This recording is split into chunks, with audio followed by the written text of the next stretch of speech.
கர்த்தருடைய பரிசுத்த நாமத்திற்கு இந்த 17ஆம் நாளிலும் தேவ சமூகத்தில் கூடி ஆண்டவரை துதிக்கும்படியாக, ஆண்டவருடைய வார்த்தைகளை கேட்கும்படியாக அந்த இடத்தில் கடந்து வந்திருக்கிறோம்.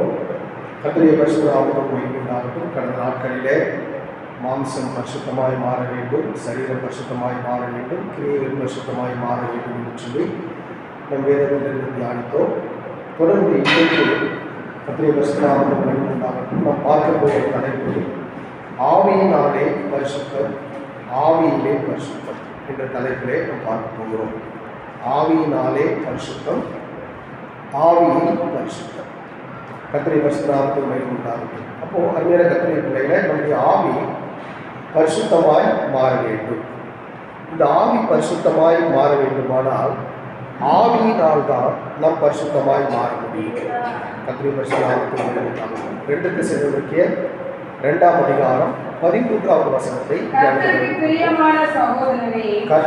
பிரியமான சகோதரரே, நீங்கள் ஆவியினாலே பரிசுத்தமாக்கப்படுகிறதினாலும் சத்தியத்தை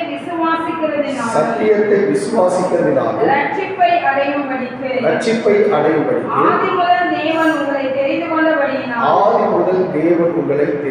நாங்கள் உங்களை குறித்து எப்பொழுதும் தேவனை ஸ்தோத்திரிக்க கடனாளிகளாய் இருக்கிறோம். நாங்கள் எப்பொழுதும் உங்களை குறித்து தேவனுக்கு ஸ்தோத்திரிக்க கடனாளிகளாய் இருக்கிறோம் என்று சொல்லி வாசிக்கிறோம்.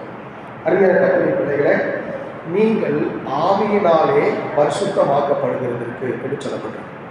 அப்போ அருமையான கர்த்தருடைய பிள்ளைகளே, நம்முடைய ஆவி எப்படி பரிசுத்தமாகிறது என்று சொன்னால் ஆவியினாலே தான் நம்முடைய ஆவி பரிசுத்தமாய் மாறுகிறது. கர்த்தருடைய பரிசுத்த நாமத்திற்கு மகிமையுண்டாகட்டும். ஆவியினாலே நாம் பரிசுத்தமாக்கப்படுகிறோம். நம்முடைய ஆவி பரிசுத்தமாய் மாற வேண்டும். 2 கொரிந்தியர் 7ஆம் அதிகாரம் 1ஆம் வசனத்திலே நாம் வாசிக்கும் பொழுது, 2 கொரிந்தியர் 7:1 வாசிக்கும் பொழுது கர்த்தருடைய பரிசுத்த நாமத்திற்கு இப்படிப்பட்ட வாக்குத்தத்தங்கள் நமக்கு உண்டாயிருக்கிறபடியினால் பிரியமானவர்களே, மாம்சத்திலும் நல்லா கவனிக்கணும், ஆவியிலும் உண்டான எல்லா அசுசியும் நீங்க நம்மளை சுத்திகரித்துக் கொண்டு பரிசுத்தமாக்குதலை தேவ பயத்தோடு பூரணப்படுத்த கடவோம் என்று சொல்லுங்க. அப்போ ஆவியில் இருக்கிற எல்லா அசுசியும் நீங்க நம்மை சுத்திகரித்துக் கொண்டு கர்த்தருடைய பரிசுத்த நாமத்திற்கு மகிமையுண்டாகட்டும். அருமையான கர்த்தருடைய பிள்ளைகளை, அப்போ நன்றாய் கவனிக்க வேண்டும். தேவ ஆவி நம்மளை பரிசுத்தப்படுத்துகிறார், மனுஷீக ஆவி பரிசுத்தமாய் மாறுகிறது. கர்த்தருடைய பரிசுத்த நாமத்திற்கு மகிமையுண்டாகட்டும். அப்போ பரிசுத்த ஆவியானவர் என்ன செய்கிறார் என்று சொன்னால் நம்முடைய மனுஷீக ஆவியை கர்த்தர் பரிசுத்தப்படுத்துகிறார். அப்போ நம்முடைய ஆவியில் இருக்கிற மனுஷீக ஆவியில் இருக்கிற எல்லா விதமான அசுசிகள் நீங்க வேண்டும். அப்போ அதுக்கு பரிசுத்த ஆவியானவர் என்ன செய்கிறார்? நம்முடைய ஆவியை புதிதாக்குகிறார். கர்த்தருடைய பரிசுத்த நாமத்திற்கு மகிமையுண்டாகட்டும். தீத்து 3ஆம் அதிகாரம் 5வது வசனத்திலே வாசிக்கும் பொழுது, தீத்து 3:5 நாம் செய்த நீதியின் கிரியை நிமித்தம் அவர் நம்மை ரட்சியாமல் தமது இரக்கத்தின்படியையும் மறுஜென்ம முழுக்கினாலும் பரிசுத்த ஆவியின் புதிதாக்குதலினாலும் நம்மை ரட்சித்தார். அப்ப பரிசுத்த ஆவியினுடைய புதிதாக்குதலினாலே அப்படி நம்முடைய ஆவி என்ன மாறுகிறது அப்படின்னு சொன்னா சுத்தமாய் மாறுகிறது. நம்முடைய சரீரத்தில் கர்த்தருடைய பரிசுத்த நாமத்திற்கு மகிமையுண்டாகட்டும்.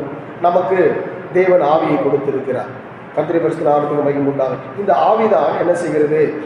ஒருவேளை நமக்கு ஆவி இல்லை அப்படின்னு சொன்னால் சரீரம் செத்ததாக இருக்கும். அப்போ இந்த ஆவி எல்லாவற்றையும் இயக்கி கொண்டிருக்கிறது. கர்த்தருடைய பரிசுத்த நாமத்திற்கு மகிமையுண்டாகட்டும்.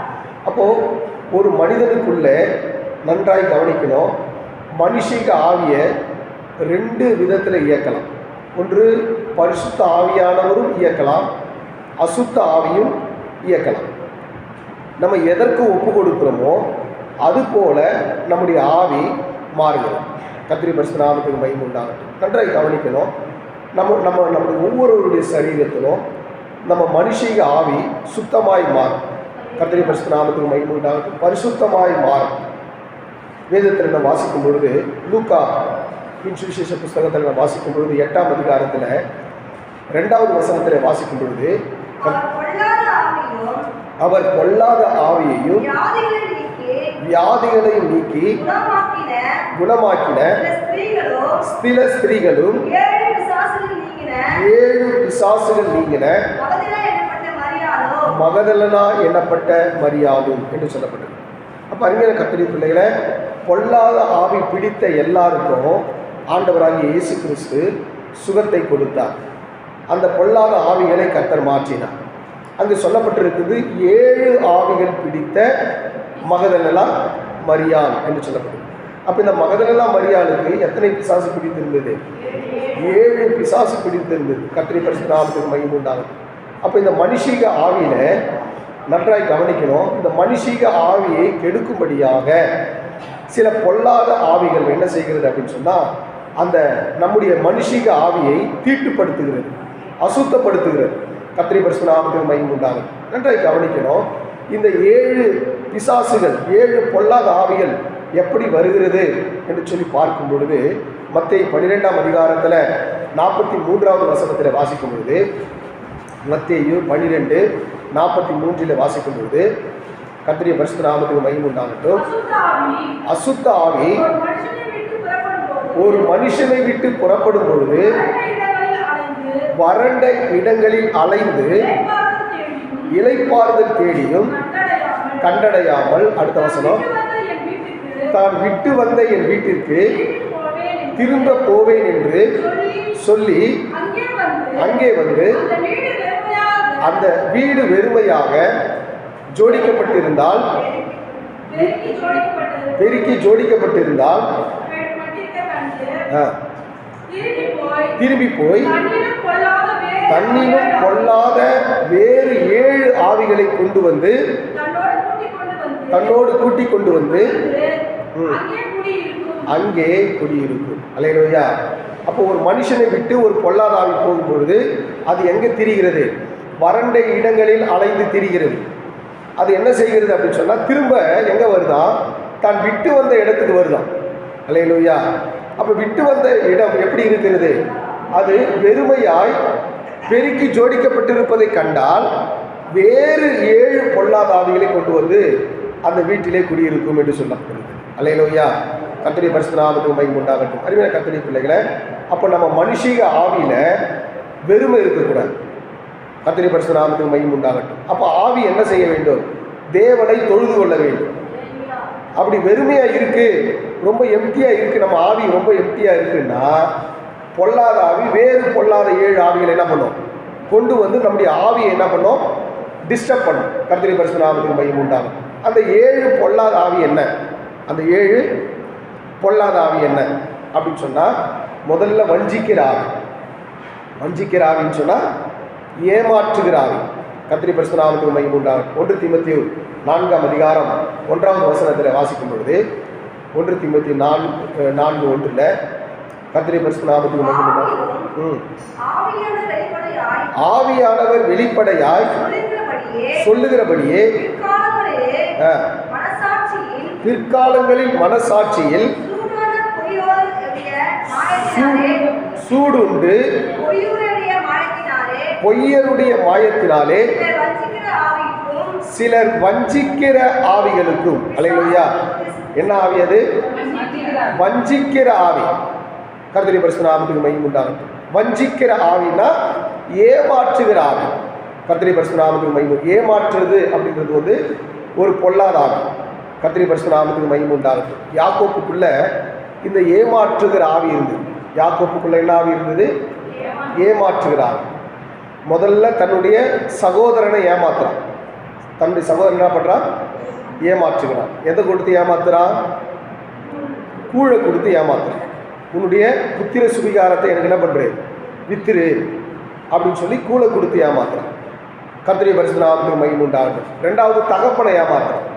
தகப்பனை எப்படி ஏமாத்துறான்? தன்னுடைய அண்ணனை போல ரோமங்களை அணிந்து கொண்டு தகப்பனுடைய ஆசீர்வாதத்தை பெறுவதற்காக தகப்பனை ஏமாற்றுகிறான். 3வது தன்னுடைய மாமனாரை ஏமாற்றுகிறான். அவன் எப்படி ஏமாத்துறான்? 3வது மாமனாரை, கர்த்தருடைய பரிசுத்த நாமத்துக்கு மகிமை உண்டாகட்டும், ஆடுகள் பொழியும் பொழுது இவர் கேட்டது போல கொம்பு சீவி போட்டுருவார். அப்போ அதெல்லாம் அவருடைய ஆடாகும். கொம்பு சீவி போடாத போது புள்ளியுள்ள ஆடுகள் பொழியாது. அப்போ மாற்றி மாற்றி மாமனார் என்ன பண்ணுறான்? ஏமாத்துற. இந்த ஏமாத்துற ஆவி இருந்ததுனால தான் தேவனுடைய ஆசீர்வாதத்தை யாக்கோபு பெற முடியுது. கர்த்தருடைய பரிசுத்த நாமத்துக்கு மகிமை உண்டாகட்டும். இவன் தான் ஏமாற்றின எல்லா காரியங்களை தன்னை விட்டு அப்புறப்படுத்தி யாபோக்கு என்ற நதியிலே அவன் தனித்தவனாய் உட்காரும்போது கர்த்தர் அவனோடு பேச வர்றார். ஆண்டவர் கேட்குறார், உன் பேர் என்னப்பா அப்படின்னு. அப்போ அவன் சொல்கிறான், என் பேர் என்னது? யாக்கோப்பு. அப்போ யாக்கோப்புன்னாலுமே ஏமாற்றுகிறவன் அர்த்தம். கர்த்தருடைய பரிசுத்த நாமத்துக்கு மகிமை உண்டாகும். அப்போது 3 பேரும் ஏமாத்தினான், ஆனால் கர்த்தரை ஏமாற்ற முடியல. அல்லேலூயா. கர்த்தர் உன் பேர் என்ன அப்படின்னாரு, யாக்கோப்புன்றான்.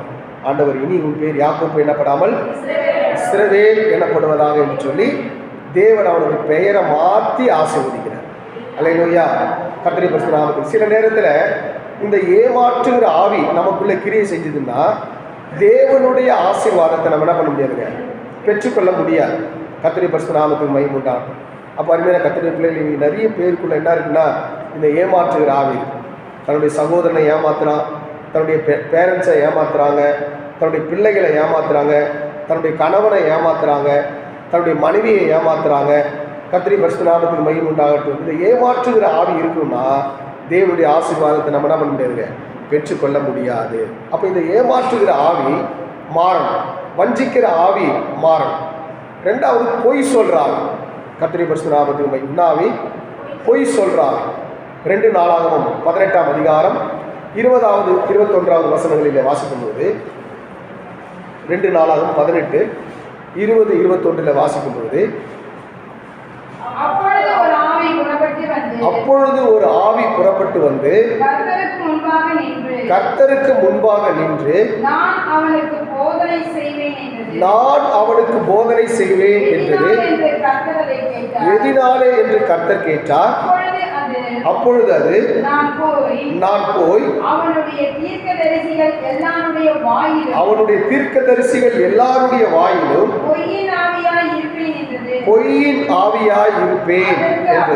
அதற்கு அவர், நீ அவனுக்கு போதனை செய்து அப்படி நடக்க பண்ணுவாய், போய் அப்படியே செய் என்றார். அல்லேலூயா. இது என்ன ஆவி? பொய்யின் ஆவி. கர்த்தருடைய பரிசுத்த நாமத்துக்கு மகிமை உண்டாகும். சில பேரெல்லாம் வாயை திறந்தா என்னதான் சொல்லுவாங்க? பொய்யா பேசுவாங்க. கர்த்தருடைய பரிசுத்த நாமத்துக்கு மகிமை உண்டாகும். அப்போ பொய்யின் ஆவி. கர்த்தருடைய பரிசுத்த நாமத்துக்கு மகிமை உண்டாகும். அருமையான கர்த்தருடைய பிள்ளைகளை, அப்போ இஸ்ரவேலின் ராஜாவாகிய ஆகாப்பினுடைய எல்லா தீர்க்கதரிசிகளுடைய வாயிலும் கர்த்தர் என்ன ஆவியை கட்டளையிட்டார் அப்படின்னா பொய்யின் ஆவியை கர்த்தர் கட்டளையிட்டார். அல்லேலூயா. கர்த்தருடைய பரிசுத்த நாமத்துக்கு மகிமை உண்டாகட்டும். ஆனால் அங்கே மிகாயா என்கின்ற தீர்க்கதரிசி இந்த ஆகாப்புக்கு விரோதமாக தீர்க்கதரிசி சொல்கிறார், எப்போ நீ யுத்தத்துக்கு போவே, நீ திரும்பி வரமாட்டேன்ற. உடனே இவன் யூதாவின் ராஜாவாகி யோசபாத்து சொல்கிறான், இவன் எப்போ சொன்னாலும் எனக்கு நல்லதே சொல்ல மாட்டான், கெட்டதே என்ன பண்ணுவான், சொல்லுவான் அப்படின்றான். கர்த்தருடைய பரிசுத்த நாமத்துக்கு மகிமை உண்டாகும். அப்போ என்னென்ன, அப்போ பொய்யின் ஆவி, கர்த்தருடைய பரிசுத்த நாமத்துக்கு மகிமை உண்டாகட்டும். பொய்யின் ஆவிக்கும் உண்மையின் ஆவிக்கும் எப்பொழுதும் என்னன்னா யுத்தம் இருந்துகிட்டே இருக்கும்.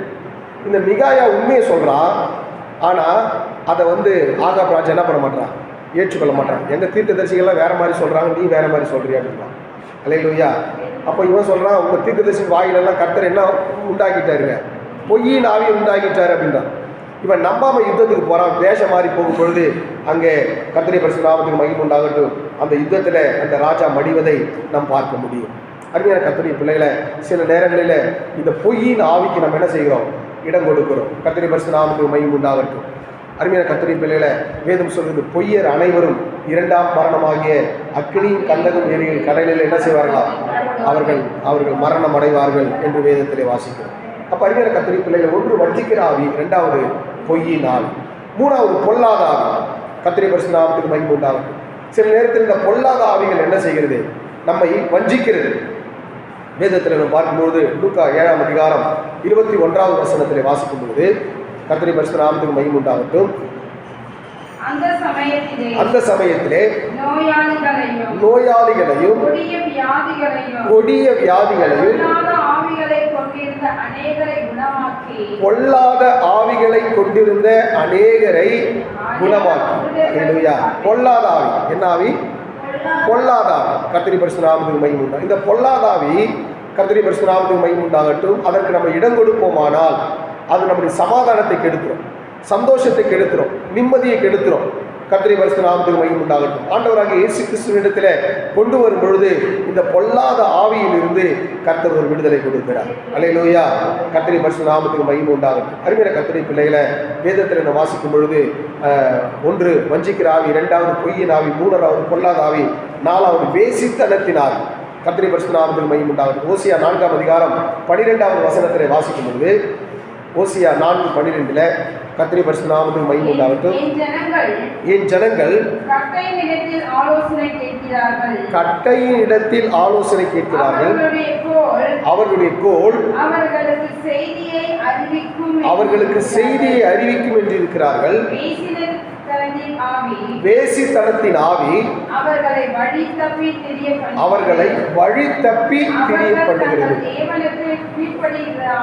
அவர்கள் தங்கள் தேவனுக்கு கீழ்ப்படுகிறாமல் சோர மார்க்கமாய் போனார்கள் என்று சொல்லணும். வேசித்தனத்தின் ஆவி. அல்லேலூயா. கர்த்தருடைய பரிசுத்த நாமத்துக்கு மகிமை உண்டாகும். யார் வேசித்தனத்தின் ஆவி? ஆண்டவர் சொன்னாரு, என் ஜனங்கள். அல்லேலூயா. அப்போ கர்த்தருடைய பரிசுத்த நாமத்துக்கு மகிமை உண்டாகட்டும். எங்கே போய் நிற்கிறாங்களா? அவங்க கட்டைக்கிட்ட போய் நிற்கிறாங்க, மரத்துக்கிட்ட போய் நிற்கிறாங்க. அல்லேலூயா. அப்போது அருமையான கர்த்தருடைய பிள்ளைகளை, கர்த்தருடைய பரிசுத்த நாமத்துக்கு மகிமை உண்டாகட்டும். இந்த வேசித்தனத்தின் ஆவி இருக்குது, எங்கெல்லாம் இருக்கோ அங்கெல்லாம் எரிச்சலின் ஆவி இருக்கும். வேசித்தனத்தின் ஆவி எங்கெல்லாம் இருக்கோ அங்கெல்லாம் எரிச்சலின் ஆவி. என்னாகமம் 5ஆம் அதிகாரம் 14வது வசனத்தில் வாசிக்கும் பொழுது, என்னாகமம் 5:14 கர்த்தருடைய பரிசுத்த நாமத்துக்கு மகிமை உண்டாகட்டும். எரிச்சலின் ஆவி அவன் மேல் வந்து அது அவனுடைய மனைவியை அவன் மனைவி தீட்டுப்பட்ட தன் மனைவியின் மேல் குரோதம் கொண்டிருந்தாலும் அல்லது அவன் மனைவியை தீட்டுப்படுத்தாதிருக்க எரிச்சலின் ஆவி அவன் மேல் வந்து. அல்லேலூயா. கர்த்தருடைய பரிசுத்த நாமத்துக்கு மகிமை உண்டாகட்டும். ஒரு சகோதரி ஒருத்தர் தவறு பண்ணிட்டாங்க அப்படின்னு சொன்னால், அது புருஷனுக்கு தெரிஞ்சதுன்னு சொன்னால் அவன் மேலே என்ன ஆவி வந்துடுது? எரிச்சலின் ஆவி. ஒருவேளை உண்மையாகவே அந்த மகள் தப்பு செஞ்சிருந்தால் அவன் ஆசாரியத்தில் கொண்டு போகும்போது ஆசாரியன் கசப்பான தண்ணி கொடுப்பார். அவன் அதை குடிச்சிட்டு கர்த்தருடைய பரிசுத்த உண்மையாலுமே அவன் தப்பு பண்ணியிருந்தான்னா அந்த சகோதரனுடைய இடுப்பு சூம்பிடும், வயிறு பேசாயிடும். கர்த்தருடைய பரிசுத்த நாமத்துக்கு மகிமை உண்டாகட்டும். அப்போது அந்த காலகட்டத்தில் அந்த கசப்பான தண்ணீர் குடிக்கும் பொழுது உண்மையாகவே அந்த சகோதரி தவறு செய்துதான் இடுப்பெல்லாம் சின்னதாகிடும், வயிறு பெருசாகிடும்.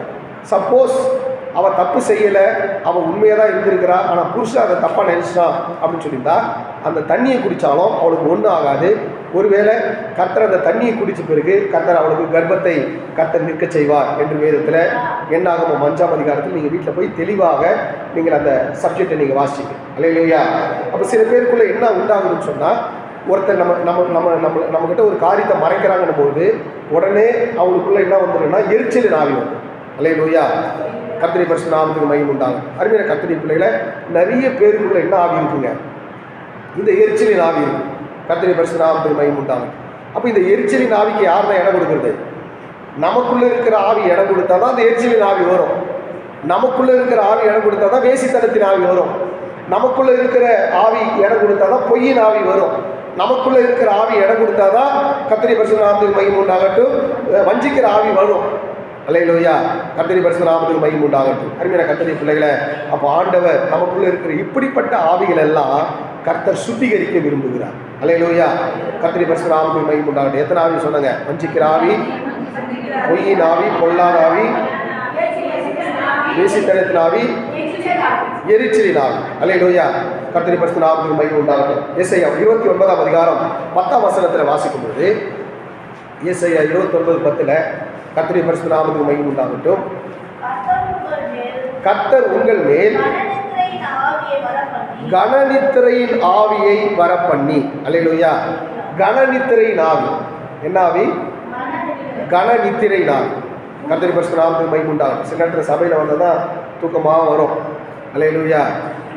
தேவைப்படும் போதெல்லாம் தூக்க மாட்டோம். தேவை இல்லாத இடத்துல நமக்கு என்ன வரும்? அதிகமான தூக்கம் வரும். கண் மயக்கம் உண்டாகும். அல்லேலூயா. கர்த்தருடைய பரிசுத்த நாமத்துக்கு மகிமை உண்டாகும். பொதுவாக நம்ம இந்த கேம்பெல்லாம் நடத்துவாங்க. இந்த கேம்ப் நடத்துவாங்க. அங்கெல்லாம் பார்த்தீங்கன்னா இந்த கனநித்திரையின் ஆவி எப்போ வரும்னு சொன்னால் சாப்பிட்ட பிறகு உடனே வரும். அல்லேலூயா. கர்த்தருடைய பரிசுத்த நாமத்துக்கு மகிமை உண்டாகும். சில நேரத்தில் நான் கிளாஸ் எடுப்பேன். காலையில் 10 மணிக்கு ஆரம்பித்து சாயந்தரம் 4-5 மணி வரைக்கும் கிளாஸ் எடுப்போம். ஒரு சப்ஜெக்டை ஒரு நாளில் முடிக்கணும் அப்படின்னு சொல்லுவாங்க. இந்த காலையிலேருந்து மத்தியானம் வரைக்கும் கிளாஸ் நடத்துறது ரொம்ப ஈஸியாக இருக்கும். ஆனால் இந்த சாப்பிட்டு வந்த பிறகு கிளாஸ் நடத்தணும் பார்த்தீங்களா, அது ரொம்ப கஷ்டமாக இருக்கும். ஏன்னா சாப்பிட்டோன்னே எல்லாருக்கும் உண்ட மயக்கம், அப்படியே தொண்டருக்கு அப்படியே ஒருமை அப்படியே தூங்குற மாதிரியே இருக்கும். அந்த டைமில் நம்ம கிளாஸை வந்து சரியாக அவங்கள உற்சாகப்படுத்தி அவங்கள விழிப்பாக நம்ம நடத்திட்டு வச்சிங்களேன், நம்ம கிளாஸை சக்ஸஸ் பண்ணிட்டு நடத்தோம். அல்லேலூயா. இல்லைப்பா நான் கிளாஸ் எடுக்கும் போதே தூங்குறாங்க அப்படின்னா நான் கிளாஸை சரியாக எடுக்கலன்னு அர்த்தம். அல்லேலூயா. கர்த்தருடைய பரிசுத்த நாமத்துக்கு மகிமை உண்டாகும். அப்போ நல்லா கவனிக்கணும். இந்த கனநித்திரையின் ஆவி எப்போ வரும் அப்படின்னு சொன்னால், நல்லா சாப்பிட்டுட்டு நல்லா சரீரம் வந்து அப்படியே ரெஸ்ட் எடுக்கணும் அப்படின்னு சொல்லும்போது இந்த கனநித்திரையின் ஆவி வரும். அல்லேலூயா. கர்த்தருடைய பரிசுத்த நாமத்துக்கு மகிமை உண்டாகும். சில நேரத்தில் காலையில் அதிகாலை ஜபம், அப்புறம் சில பேர்கிட்டலாம் போய் கேட்கணும்னு சொல்லுவாங்க, நம்ம காலையில் ஏமா ஜபத்துக்கு வரல ஐயா, இந்த 3-4 மணிக்கு தான் கண்ணு அப்படியே வலிச்சின்னு போது ஏது பார்த்தா மணி 7 ஆச்சு. அல்லேலூயா. கர்த்தருடைய அப்போ எப்போ நம்ம விழிப்பாக இருக்கணுமோ அப்போ விழிப்பாக இருக்கணும். அல்லேலூயா. எப்போ தூங்கணுமோ அப்போ தூங்கணும். அப்போ நம்மக்கிட்ட இருக்கிற ஆவி நம்ம கண்ட்ரோலில் இருக்கணும். கர்த்தருடைய பரிசுத்த நாமத்துக்கு மகிமை உண்டாகும். அப்போ நம்ம ஆவி நம்ம கண்ட்ரோலில் இருந்தால் தான் இந்த கனநித்திரையின் ஆவி வராது. கர்த்தருடைய பரிசுத்த நாமத்துக்கு மகிமை உண்டாகும். அருமையான கர்த்தருடைய பிள்ளைகளை, அப்போ இந்த கனநித்திரையின் ஆவியை கர்த்தர் ஆண்டவர் மாற்றி போட வல்லமையுள்ள தேவனாக இருக்கிறார். கடைசியாக 7வது மார்க் 9ஆம் அதிகாரம் 17வது வசனத்தில் வாசிக்கும்போது கர்த்தருடைய பரிசுத்த நாமத்துக்கு மகிமை உண்டாகட்டும். அப்பொழுது ஜனக்கூட்டத்தில் ஒருவன் அவரை நோக்கி, போதகரே, ஊமையான ஒரு ஆவி பிடித்த ஊமையின் ஆவி, இதன் ஆவி ஊமையின் ஆவி. கர்த்தருடைய பரிசுத்த நாமத்துக்கு மகிமை உண்டாகும்.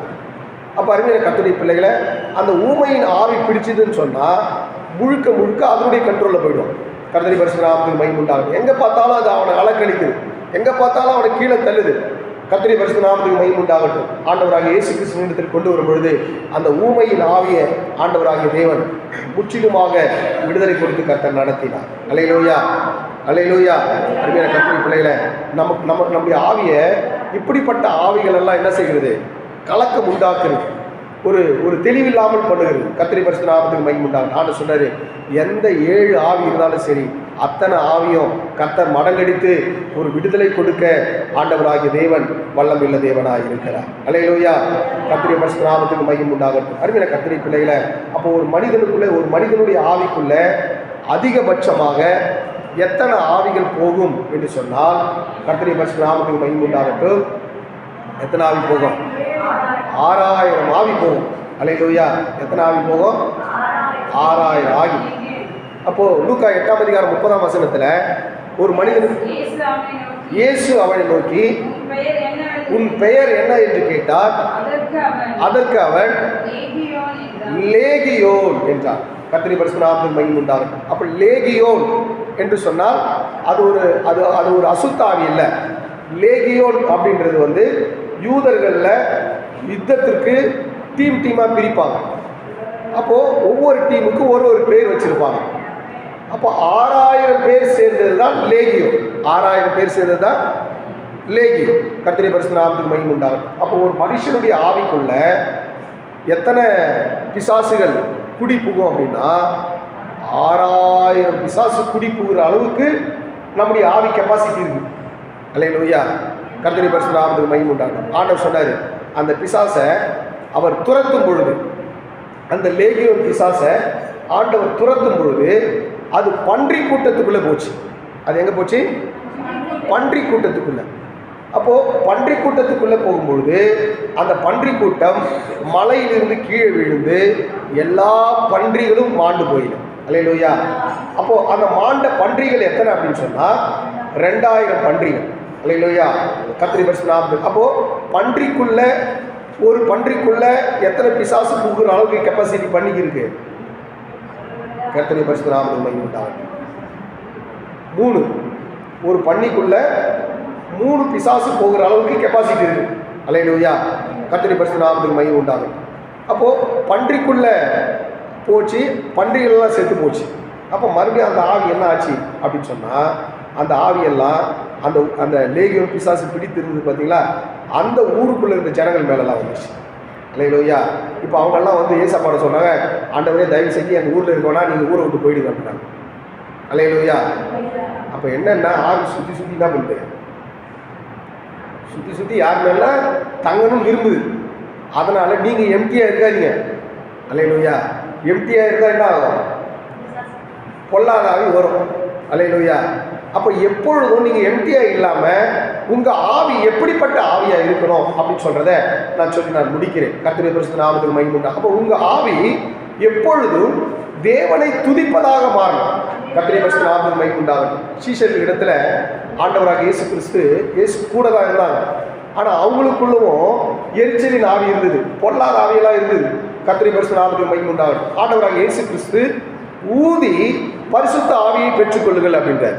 கர்த்தருடைய பரிசுத்த நாமத்துக்கு மகிமை உண்டாகட்டும். அருமையான கர்த்தருடைய பிள்ளைகளை, அப்போ ஆண்டவராகிய தேவன் அவர்கள் மேல் ஊதினார். யோவான் 20ஆம் அதிகாரம் 22வது வசனத்தில் வாசிக்கும் போது, யோவான் 20:22 கர்த்தருடைய பரிசுத்த நாமத்துக்கு மகிமை உண்டாகட்டும். அவர் அவர்கள் மேல் ஊதி பரிசுத்த ஆவியை பெற்றுக்கொள்ளுங்கள் என்று சொன்னார். அப்போ ஆண்டவராகிய இயேசு கிறிஸ்து அவர்கள் மேல் ஊதினார். ஊதி சொன்னார், பரிசுத்த ஆவி என்ன பண்ணுங்க, நீங்க பெற்றுக்கொள்ளுங்க அப்படின்னு. அப்போ உடனே பெற்றுக்கொண்டார்களா அப்படின்னா உடனே பெற்றுக்கொள்ளல. கர்த்தருடைய பரிசுத்த நாமம் பெந்தேகோஸ்தே என்னும் நாள் வந்த பொழுது அவர்கள் எல்லாரும் ஒருமனப்பட்டு ஒரு இடத்துல கூடியிருக்கும் பொழுது பரிசுத்த ஆவியானவர் அவர்களை நிரப்பினார். அல்லேலூயா. அப்ப யாரெல்லாம் பரிசுத்த ஆவியினாலே நிரப்பப்பட்டிருக்கிறார்களோ அவர்களுக்கு இப்படிப்பட்ட 7 விதமான ஆவிகள், இப்படிப்பட்ட 6000 ஆவிகள் அவர்களுக்குள்ளே போகாதபடிக்கு கர்த்தர் தம்முடைய பரிசுத்த ஆவியினாலே உங்க மாம்சத்தில் இருக்கிற ஆவியை ஆண்டவராகிய தேவன் பாதுகாக்க வல்லமையுள்ளவராக இருக்கிறார். அல்லேலூயா. கர்த்தருடைய பரிசுத்த நாமத்துக்கு மகிமை உண்டாகட்டும். அப்போ இந்த பரிசுத்த ஆவியானவர் நம்முடைய ஆவியோடு கூட ஆளுகை செய்தால்தான் நீங்கள் பிதாவை ஆவியோடும் உண்மையோடும் தொழுது கொள்ள முடியும். யோவான் 4ஆம் அதிகாரம் 23-24 வசனங்களிலே வாசிக்கும் பொழுது, யோவான் 4:23-24 பிதா உண்மையாய் தொழுது கொள்ளுகிறவர்கள் பிதாவை ஆவியோடு உண்மையோடு தொழுது கொள்ளும் காலம் வரும், இது இப்பொழுதே வந்திருக்கிறது.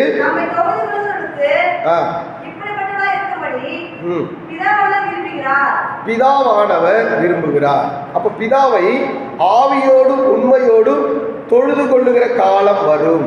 அல்லேலூயா. அப்ப பிதாவை ஆவியோடும் உண்மையோடும் தொழுது கொள்ளனா இந்த பரிசுத்த ஆவியானுடைய ஒத்தாசை நமக்கு தேவை. அப்போ வசனங்கள் ஆவியாய் இருக்கிறது. கர்த்தருடைய பரிசுத்த நாமத்துக்கு மகிமை உண்டாகும். வசனங்கள் எப்படி இருக்கிறது? ஆவியாய் இருக்கிறது. இப்ப சொல்லப்படுகிற வசனங்கள் எல்லாம் எப்படி இருக்குன்னா ஆவியாய் இருக்கிறது. யோவான் 6ஆம் அதிகாரம் 63வது வசனத்திலே வாசிக்கும் பொழுது, யோவான் 6:63 ஆவி உயிர்ப்பிக்கிறது, மாம்சமோ ஒன்றுக்கும் உதவாது. நான் உங்களுக்கு சொல்லிய வசனங்கள் ஆவியாயும் ஜீவனுமாயும் இருக்கிறது. அல்லேலூயா. நான் சொல்லுகிற வசனங்கள் ஆவியாய் ஜீவனாய் இருக்கிறது. நல்லா கவனிக்கணும். ரகசியத்தை சொல்லி முடிக்க போறேன். கர்த்தருடைய பரிசுத்த நாமத்துக்கு மகிமை உண்டாகட்டும். இப்போ இங்கிருந்து புல்பீட்டிலிருந்து புறப்படுகிற கர்த்தருடைய வார்த்தைகள் எல்லாம் உங்களுக்குள்ள ரிசீவ் பண்ணி உங்க ஆவியோடு கூட இருக்கும் பொழுது இந்த ஆவியாகிய வசனங்கள் கர்த்தருடைய பரிசுத்த நாமம் உங்களுக்குள்ள போய் ஒரு சுத்திகரிப்பை உண்டாக்கி உங்க ஆவியை பரிசுத்தப்படுத்துகிறது. அல்லேலூயா. எத்தனை பேருக்கு புரிஞ்சுது? அல்லேலூயா. அப்போ கர்த்தருடைய வார்த்தைங்கிற ஆவி உங்க ஆவியோடு கூட இணையும் பொழுது அங்க உங்க ஆவிக்குள்ள ஒரு சுத்திகரிப்பு உண்டாகும், உங்க ஆவிக்குள்ள ஒரு பரிசுத்தம் உண்டாகும். அப்ப அந்த சத்திய ஆவியாகிய தேற்றரவாளன் அவர் வரும் பொழுது சகல சத்தியத்திற்குள்ளும் உங்களை வழி நடத்த அவர் வல்லமையுள்ள தேவனாய் இருக்கிறார். அல்லேலூயா. அருமையான கர்த்தருடைய பிள்ளைகளை, அப்போ உங்க ஆவி பரிசுத்தமாய் மாற வேண்டும். அந்த ஆவி பரிசுத்தமாய் மாறினால்தான் இயேசு வரும் பொழுது நீங்கள் மறுரூபம் அடைய முடியும். அல்லேலூயா. அருமையான கர்த்தருடைய பிள்ளைகளை, ஆவியினாலே பரிசுத்தமாக்கப்பட்டு ஆவியிலே நீங்கள் பரிசுத்தமாய் மாற வேண்டும். அல்லேலூயா. ஆவியினாலே பரிசுத்தமாக்கப்பட்டு ஆவியிலே பரிசுத்தமாய் நீங்கள் மாறுங்கள். கர்த்தர் கொடுத்த இந்த வார்த்தைகளுக்காய் கர்த்தரை நாம் ஸ்தோத்திரம் பண்ணுவோம்.